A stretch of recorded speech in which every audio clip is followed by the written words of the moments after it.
سرے لامکان سے طلب ہوئی اور سوئے منتہا وہ چلے نبی، کوئی حد ہے ان کے عروج کی؟ بس اتنا بتا دیتے ہیں بلغ العلا بکمالہ کشفت دجا بجمالہ حسنت جمیع خصالہ صلو علیہ، کوئی حد ہے ان کے عروج کی؟ بس بلغ العلا بے۔ تو حجت الاسلام رحمت اللہ تعالی علیہ فرماتے ہیں کہ حضور جا رہے ہیں، نہ بلانے والے نے نام لے کے کہا کہ کون بلا رہا ہے، نام نہیں لیا، ذاتی نام نہیں لیا، صفت سے بات کی، اور نہ یہ کہا میں نے کس کو بلایا، کتنا کہا، سبحان الذی اسری بعبدہ، پاک ہے وہ ذات۔ اب میرا خیال ہے کہ ترجمے کی ضرورت، سب کو پتہ ہے کس ذات کی بات ہو رہی ہے، جس نے سیر کرائی کس کو، بعبدہ ہی، اپنے بندہ ہے، نہ وہاں ذاتی نام سے بات کی نہ حضور کا نام ذکر، پاک ہے وہ ذات۔ تو حضرت حجت الاسلام فرمانے لگے طالب کا پتہ مطلوب کو ہے، اور مطلوب ہے طالب سے واقف۔ یہ بڑے لوگوں نے اس پر کلام کیے ہوں گے، لیکن بڑے باپ کے بڑے بیٹے کی بڑی بات سنیں۔ فرمانے لگے اعلیٰ حضرت بریلوی کے بڑے صاحبزادے حجت الاسلام حضرت مولانا شاہ حامد رضا خان صاحب رحمت اللہ علیہ فرمانے لگے طالب کا پتہ مطلوب کو ہے، اور مطلوب ہے طالب سے واقف، پردے میں بلا کر مل بھی لیا، پردہ بھی رہا، سبحان اللہ۔ دیکھو، پردے میں بلا کر مل بھی لیا اور پردہ بھی رہا، چونکہ بات اس طرح کی کہ بات بھی پڑھ فَأَوْحَىٰ إِلَىٰ عَبْدِهِ مَا أَوْحَىٰ، ہم نے اپنے بندہ خاص کے ساتھ وحی کی، مَا أَوْحَىٰ، جو بھی کی، یعنی پردے میں بلا کے مل بھی لیا اور پردہ بھی رہا، سبحان اللہ۔ وَرَفَعَ بَعْضَهُمْ درجات، ہم نے بعض کو درجوں میں، سب کو پتہ ہے کس کو فضیلت ملی۔ اللہ نے ہمارے رسول پاک کو بڑی عظمتیں عطا فرمائی، اللہ نے بڑی شانیں عطا فرمائی، اللہ تعالیٰ نے حضور کے ذکر کو بلند کیا، اللہ تعالیٰ نے نبی پاک علیہ السلام کو حوض کوثر عطا فرمایا، اللہ نے محبوب کو کل کائنات کے لیے نبی اور رحمت للعالمین بنایا، اللہ تعالیٰ نے نبی پاک علیہ السلام کو سب سے آخری نبی بنایا، اللہ تعالیٰ نے آپ کو تمام انسانیت کے لیے کرم کرنے والا، ہدایت کا پیغام دینے والا بنا کے بھیجا، اللہ تعالیٰ نے حضور کو گواہ بنایا، بشیر بنایا، نذیر بنایا، اور فرمایا وَلَسَوْفَ يُؤْتِيكَ رَبُّكَ فَتَرْضَىٰ، آپ کا رب آپ کی رضا چاہتا ہے۔ اللہ نے حضور کو قرآن دیا، اللہ نے محبوب کو صدیق اکبر دیے، عمر فاروق دیے، عثمان غنی دیے، مولا علی دیے، حسنین کریمین عطا فرمائے۔ یہ سارے اللہ تعالیٰ نے اپنے محبوب علیہ السلام کی خدمت کے لیے، غلامی کے لیے عطا کیے۔ اللہ تعالیٰ نے رسول پاک کے دین کو پچھلے تمام دینوں کا ناسخ بنایا، اب کسی دین پر عمل نہیں ہوگا، قیامت تک سکہ مدینے والے رسول کا چلے گا۔ اللہ تعالیٰ نے رسول پاک علیہ السلام کو حبیب بنایا، اللہ نے محبوب کو نبیوں کا امام بنایا، کائنات کا سردار بنایا۔ کیا خوب کہا تھا چراغ گولرا نے، کہنے لگے ممکن نہیں مدح شاہ خدا، گیلانی پیر نے خوب کہا کتھے میرے علی کتھے تیری ثنا، ممکن نہیں مدح شاہ خدا، زندگیاں ختم ہوئی اور قلم ٹوٹ گئے، بس تیرے اوصاف کا ایک باب بھی پورا نہ ہوا، کہنے لگے بس رکھ دیا قلم، چھوڑ دیا بات، ممکن نہیں مدح شاہ خدا۔ یہ وہ لوگ کہہ رہے ہیں جن کی ساری زندگی نعتوں میں گزری ہے، کہتے ہیں ممکن نہیں مدح شاہ خدا۔ تو بھئی آپ کس سے مستعار لے کے بات ختم کرنے لگے ہیں؟ تو کہنے لگے پیر میر علی شاہ صاحب سے، پیر گولڑوی سے، امام المسلمین سے۔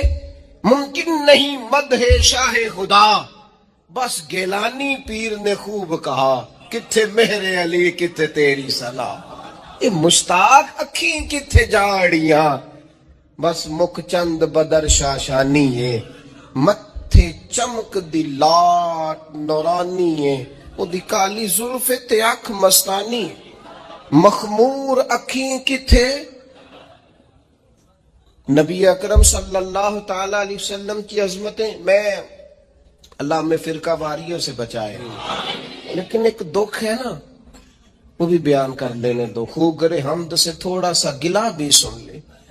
اور میرے عزیزو، جس طرح توحید قرآن پاک کا مستقل عنوان ہے، جس طرح عقیدہ آخرت قرآن مجید کا مستقل عنوان ہے، جس طرح اخلاقیات قرآن مجید کا مستقل عنوان ہے، جس طرح دین کی سربلندی کے لیے جد و جہد کرنا، جہاد کرنا قرآن کا مستقل عنوان ہے، جس طرح معاشرت، ماں باپ کے، بہن بھائیوں کے، بیوی بچوں کے، رشتہ داروں کے حقوق قرآن پاک کا مستقل عنوان ہے، اس طرح شان مصطفیٰ بھی قرآن مجید کا مستقل عنوان ہے.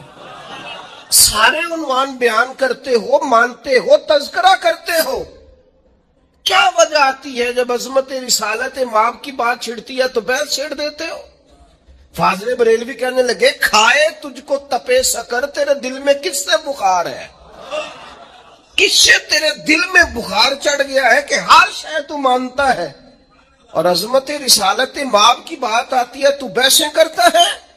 عقیدہ وہی اچھا ہے جو جناب صدیق اکبر کا ہے. کسی نے آ کے کہا تھا ابو بکر اگر کوئی کہے میں راتوں رات گیا ہوں اور راتوں رات آیا ہوں اور 18,000 سال کا گویا میں منظر دیکھ آیا ہوں، اور اتنی بات تو نص سے ہے نا، لیلم من المسجد الحرام الى المسجد الاقصی، رات کے تھوڑے سے حصے میں مسجد حرام سے مسجد اقصی، یہاں تک بھی کوئی جا نہیں سکتا، ممکن نہیں. کوئی کہے تو مانتے ہو؟ تو میں نہیں. تو کہا آپ کے محبوب نے کہا ہے، تو فرمانے لگے انہوں نے کہا ہے تو بالکل ٹھیک کہا ہے. کہا ابھی تو آپ نے کہا تھا کہ کوئی کہے تو میں نہیں مانتا. کہنے لگے چلا آیا ہو کوئی ہے، تم نے تو کوئی کی بات کی تھا، باقیوں کا حکم اور ہے اور محبوب کی بات اور ہے، ان کے تذکرے اور ہیں، ان کا فرمانا اور ہے، ان کا کہہ دینا کچھ اور ہے. میں نے تو کہا تھا کوئی کہے تو نہیں مانتا، اور وہ جو کہے اور جس وقت کہے اور جس حال میں کہے اور جس رنگ میں کہے، سانو قید سجن دا گہنا ہے، او جنج رکھے اونج رہنا ہے. وہ جیسے کہے، جس وقت کہے، جس ٹائم کہے، بات ختم ہو گئی. میرے عزیز پتہ نہیں کیا الجھاؤ پیدا ہو جاتا ہے. بالکل وہ میں رات پڑھ رہا تھا، ایک صاحب نے لکھا ہے نبی پاک نہ خواب میں گئے تھے. یہ تو خیر بڑی دفعہ ہی میں نے بیان کیا ہے اور ہر سال کوئی نہ کوئی نیا شوشہ چھوڑتا ہے. حضور کو معراج، میں تو انہوں آکھاں کہ راتی میں خواب دیکھیے کہ میں پاکستان دا صدر بن گیا، تو انہوں اعتراض ہے کوئی؟ تو ساکھنے جی خواب پاویں ساری دنیا دے بن جو، سانوں کوئی اعتراض ہے؟ کہ آپ جاگتی آنکھوں سے یہ بات کہیں گے نا اگر کہ میں صدر پاکستان ہوں تو لوگ کہیں گے جناب آپ سیانے بیانے بندے کیا بات کر رہے ہیں، یہ آپ مطلب کس جگہ بیٹھ کے کیا بول رہے ہیں، سوئے سوئے تو جو کوئی مرضی کہہ دے. اگر حضور فرماتے نا میں خواب میں گیا ہوں تو ابو جہل کو کوئی اعتراض تھا اس بات پر؟ ابو لہب کو، عتبہ اتیبہ شیبہ کو؟ وہ تو اس لیے پریشان ہوئے تھے کہ حضور نے فرمایا میں گیا ہوں، میں گیا ہوں اور میں آیا ہوں.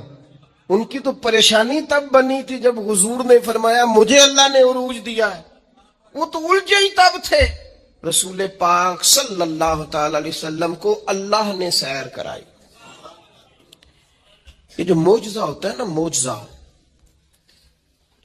اللہ کی قدرت، معجزہ، کرامت. بس ایک تھوڑی دیر رک کے نا، تھوڑی خشک بات ہے پر آپ نے سمجھنی ضرور ہے. ایک لفظ قرآن مجید نے کہا آیت. آیت ہوتی ہے اللہ کی نشانی. جب کوئی کام اللہ کی قدرت سے ہوتا ہے تو اس کو آیت کہتے ہیں، اور وہی کام اگر نبی سے ظہور پذیر ہو تو معجزہ ہے.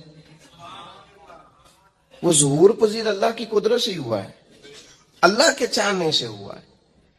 وہ بغیر کسی ذریعے سے ہو تو قدرت الہی ہے، پیغمبر سے ہو تو وہ معجزہ ہے، ولی سے ہو تو وہ کرامت ہے ہر جگہ اللہ کی قدرت ہی.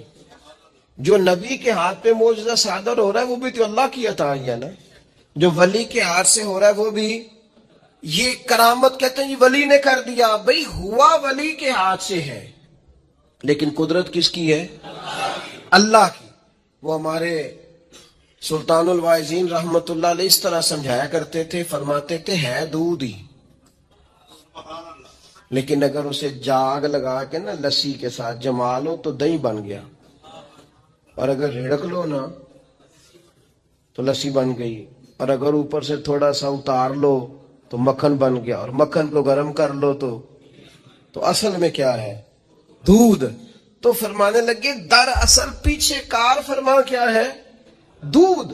کہتے ہیں آپ کو بندہ کہتے ہیں نا جی میں دودھ کا تو اقرار کرتا ہوں مکھن کو نہیں مانتا، میں دودھ کا تو اقرار کرتا ہوں لسی کو نہیں، میں دودھ کا اقرار کرتا ہوں پر میں نہ گھی کو نہیں مانتا. تو اس بیوقوف کو کہا جائے گا لسی کا انکار بھی دودھ کا ہی انکار ہے، اسے کہا جائے گا مکھن کا انکار بھی دودھ کا ہی انکار ہے، اسے کہا جائے گا یہ جو تو انکار کر رہا ہے نا گھی کا یہ بھی دراصل انکار.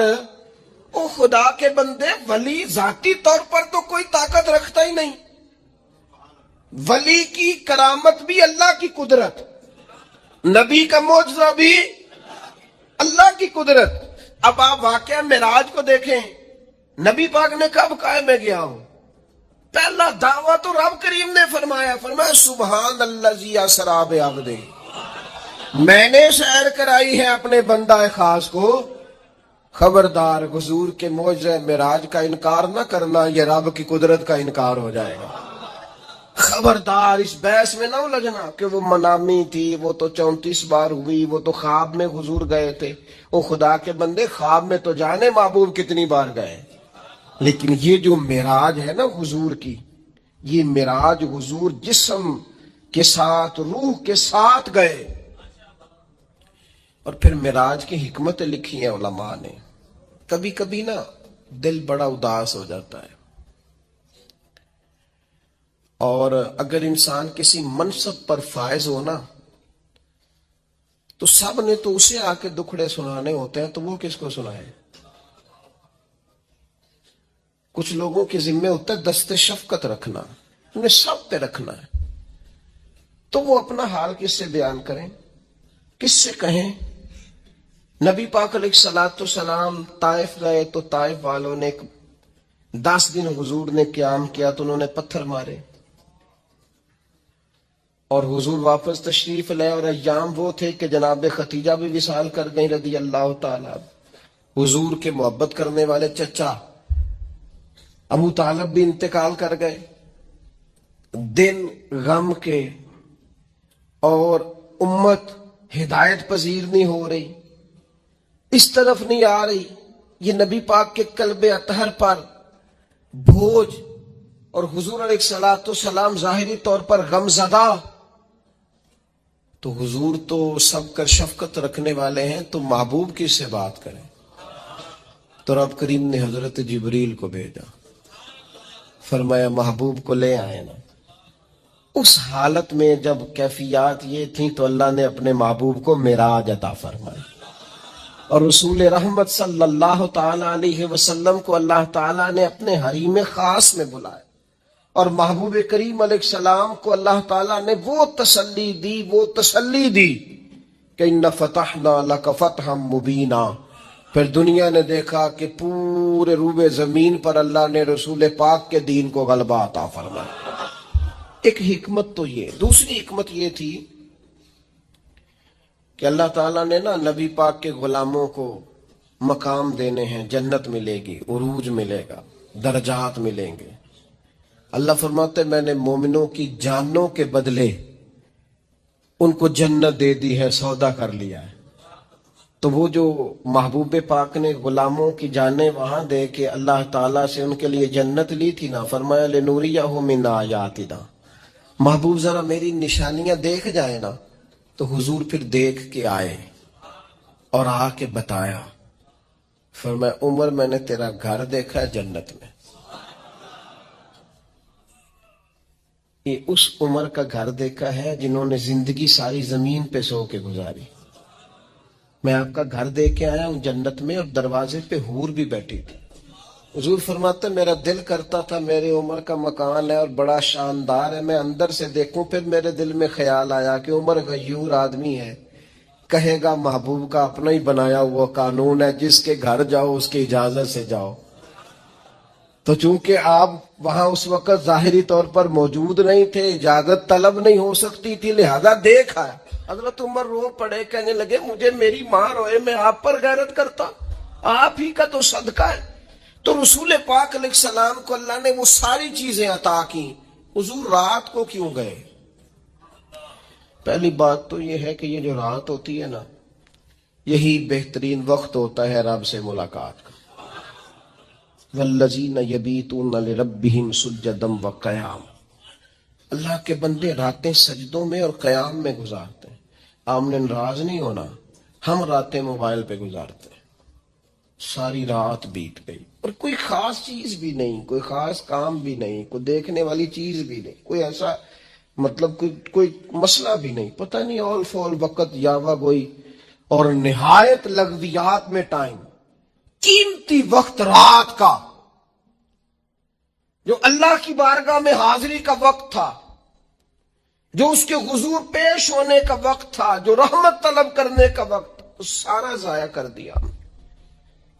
ہمارے استاد صاحب فرمایا کرتے تھے رات کو پڑھا کرو، سکون ہوتا ہے، بندہ اطمینان سے پڑھ سکتا ہے، مطالعہ ہوتا ہے.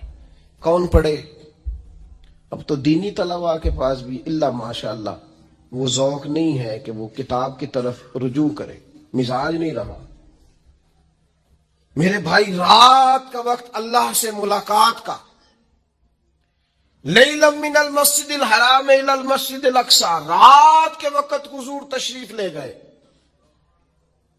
بڑی خوبصورت بات لکھی حضرت شیخ ابو نور رحمت اللہ علیہ نے. وہ فرمانے لگے حضور کا ہر صحابی چاہتا تھا میں اپنے رب کو ملوں. وَإِذَا سَأَلَكَ عِبَادِي أَنِّي فَإِنِّي قَرِيبٌ. تڑپ کے آئے نا صحابہ، ایک دن عرض کی یا رسول اللہ رب کو دیکھنے کو جی چاہتا ہے، اس سے ملنے کو جی چاہتا ہے. تو اللہ کریم نے فرمایا وَإِذَا سَأَلَكَ عِبَادِي أَنِّي فَإِنِّي قَرِيبٌ. محبوب جب آپ کے پاس آ کے میرے بندے میرے بارے میں پوچھیں تو آپ ان سے فرما دیں میں ان کے قریب ہی ہوں، جب دعا مانگیں گے میں قبول کروں. تو حضور علیہ السلام اگر غلاموں سے فرماتے میں جا رہا ہوں تو رب کی ملاقات کا شوق تو ہر جگہ تڑپتا تھا.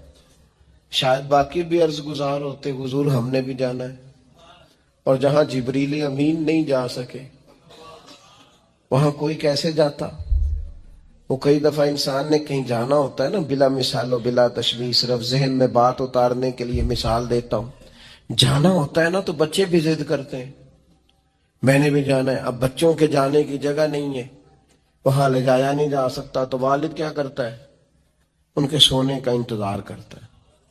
جو رات کو سو جائیں تو سوئے سوئے نکل جاتے ہیں. ہاں اتنا کام ضرور کرتا ہے کہ جب واپس آتا ہے تو ذرا تحفے لے کے آتا ہے، ذرا تحائف کے ساتھ آتا ہے تاکہ بچے راضی ہو جائیں. محبوب کریم جا رہے تھے، کریم اگر فرماتے میں جا رہا ہوں تو سب تڑپتے، سب ذرا سا تو دل ہے مگر شوق اتنا، میں بھی وہی لن ترانی سنا چاہتا ہوں. سب خواہش کرتے لیکن سب سو رہے تھے. محبوب تشریف لے گئے، لیکن جب واپس آئے تو نماز کا تحفہ بھی لائے. السلام علینا وعلی عباد اللہ الصالحین، اللہ کے بندوں پر سلام کو بھی لائے. اور ساتھ فرمایا میرے رب نے وعدہ بھی فرمایا ہے کہ مجھے اللہ تعالیٰ شفاعت کا حق بھی عطا فرمائے. یہ سارے تحفے لے کر رسول پاک صلی اللہ علیہ وسلم واپس آئے. اور پھر تیسری بات، اللہ تعالیٰ نے جس زمانے میں بھی کسی نبی کو مبعوث فرمایا نا، زمانوں کے تقاضوں کے مطابق معجزے عطا فرمائے. آج ہمارا دینی لوگوں کا پتہ مسئلہ کیا ہے؟ ہم قوم کی زبان کو نہیں سمجھتے. لوگوں کے نظریات کو نہیں سمجھتے. وہ ڈاکٹر اقبال کہتے ہیں ایک شخص سخت بھوک لگی ہوئی تھی تو ایک مولانا اسے دین بتا رہے تھے. آپ دیکھیں نا حضور مکہ سے صحابہ کو لے کے مدینہ طیبہ آئے ہیں نا، تو سب سے پہلے نبی پاک علیہ السلام نے ان کی رہائش کا بندوبست کرایا ہے، بھائی بھائی بنایا. روٹی کھائیں گے، آرام سے سوئیں گے تو پھر دین کی بات ہوگی. ہم تقاضوں کو نہیں سمجھتے. اقبال کہتے ہیں کہ وہ بندے کو بھوک لگی تھی تو مولانا اسے دین بتا رہے تھے، تو اب وہ تڑپ رہا تھا کہ کھانا ملے، تو فرماتے میں نے کہا اسے پہلے روٹی کھلا لے، یہ کھانا کھا لے گا، اس کی طبیعت بحال ہو جائے گی، پھر تیری بات اس کی سمجھ میں جلدی آئے گی. اس کے شکم کی آگ کو تو روٹی چاہیے، اس کو پہلے کھانا دے. دینی ہم لوگ کیا کرتے ہیں، میں اپنی کمزوری بیان کر رہا ہوں، ہم بعض اوقات لوگوں کی سوجھ بوجھ کے اوپر کے مسائل چھیڑ دیتے ہیں. اس کا لازمی نتیجہ یہ نکلتا ہے کہ لوگ کہتے ہیں ہماری سمجھ میں بات نہیں آ رہی. تو میرے عزیز، جب آپ لوگوں کے شعور کے مطابق بات کریں گے، شعور کے مطابق، تو بات سمجھ میں آئے گی. رسول کریم صلی اللہ تعالی علیہ وسلم کو اللہ تعالیٰ نے معراج عطا فرمائی. اس کی حکمتیں ہیں. نبی پاک صلی اللہ تعالی علیہ وسلم مسجد اقصی میں تشریف لے گئے. رسول پاک نے نبیوں کی امامت کروائی. نماز اقصی میں تھا یہی سر، یا معانی ہو اول آخر، ہے دست بستہ وہ سب پیچھے حاضر جو سلطنت پہلے کر گئے تھے. نبی کریم نے نبیوں کی امامت کرائی. ملت کے نوجوانوں، میری بات ذرا زیادہ غور سے سننا. روب کا شکار نہ ہوا کرو، کبھی روب کا شکار نہ ہونا. فلاں آدمی بڑی گاڑی میں آیا ہے تو مجھ پر اس کا روب طاری ہو جائے، بہت بڑے پیسے لے کے آیا ہے تو روب طاری ہو جائے. وہ میں نے دیکھا ہے کہ فلاں کے میں علاقے میں گیا تھا، سڑکیں بڑی پکی بنی ہوئی ہیں. روب، یہ روب سے نکل آؤ. جب روب طاری ہوتے ہیں تو سچ نہیں بولا جاتا. جب روب طاری ہوتے ہیں تو پھر انسان کی اپنی شخصیت ساری ضائع ہو جاتی. پھر آپ کا کوئی نظریہ نہیں، آپ کو تو جو کوئی کہے گا آپ وہ کر دیں گے، چونکہ آپ پر روب طاری ہوتا ہے. ہمارا مزاج ہے، تھوڑے پیسے کم ہیں ہمارے پاس، یا کسی کا خیال ہے کہ ہم کسی خدا نہ خواستہ وہ کسی کا خیال ہے، ورنہ کوئی برادری چھوٹی بڑی نہیں ہوتی، کہ ہم کسی ایسے خاندان سے ہیں جو بظاہر چھوٹا قبیلہ ہے. روب کا شکار ہوتے ہو. اس رسول کے ماننے والے لوگ روب کا شکار ہیں جو سب نبیوں کے آگے کھڑے ہو کے امامت فرما رہے ہیں. تمہارے حصے میں امامت آئی ہے، امامت تم نے امامت کرنی ہے. کنتم خیر امت اخرجت للناس، تم نے امام بننا ہے. اور تم چھوٹی چھوٹی باتیں کر رہے ہو، کمزور باتیں کر رہے ہو، ڈرے ڈرے محسوس ہو رہے ہو. تمہارا طرز زندگی سہما ہوا ہے. مسلمان جس ملک میں جاتا ہے کمزور بات کرتا ہے، جس جگہ کھڑا ہوتا ہے اپنے آپ کو مظلوم ثابت کرتا ہے. جہاں بات کرتا ہے تو وہ کوشش کرتا ہے میں قابل رحم بن کے بات کروں. جہاں بات کرتا ہے اس طرح کرتا ہے کہ میں جناب بڑا مجھے مدد کی حاجت ہے، میری مدد کریں.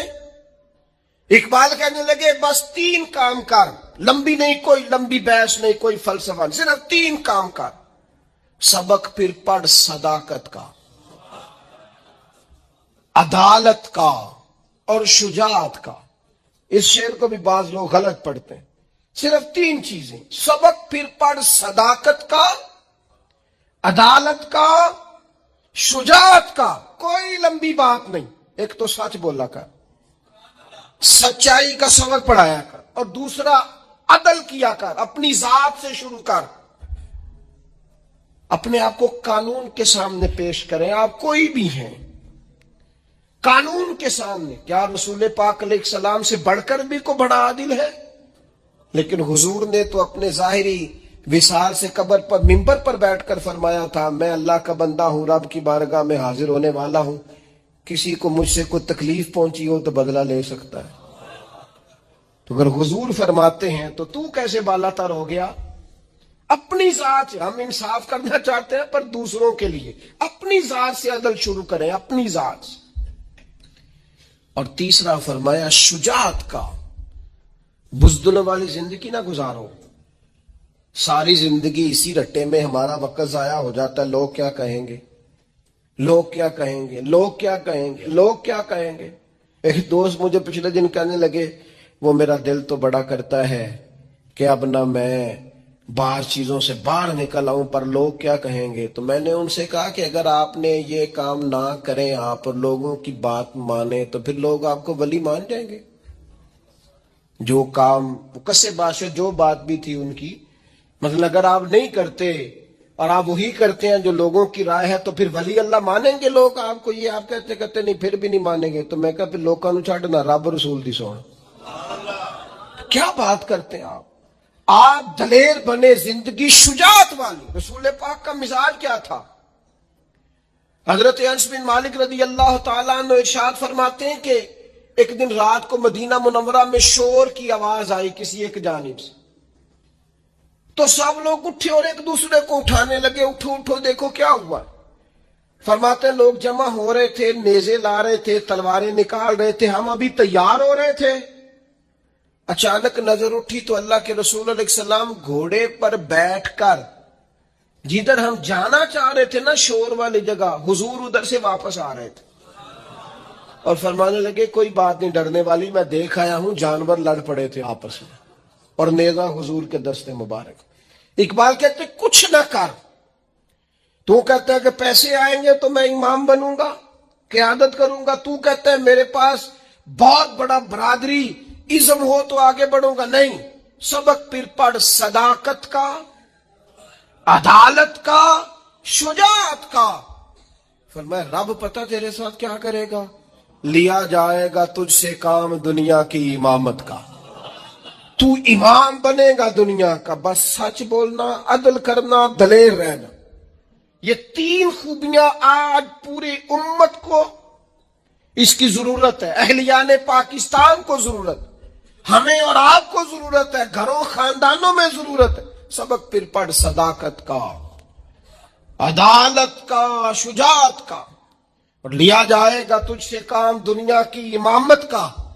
معراج بتاتا ہے کہ نبی پاک علیہ السلام نے ہمیں کہا ہے کہ میں قائد ہوں سارے نبیوں کا اور تم قائد ہو ساری امتوں کے.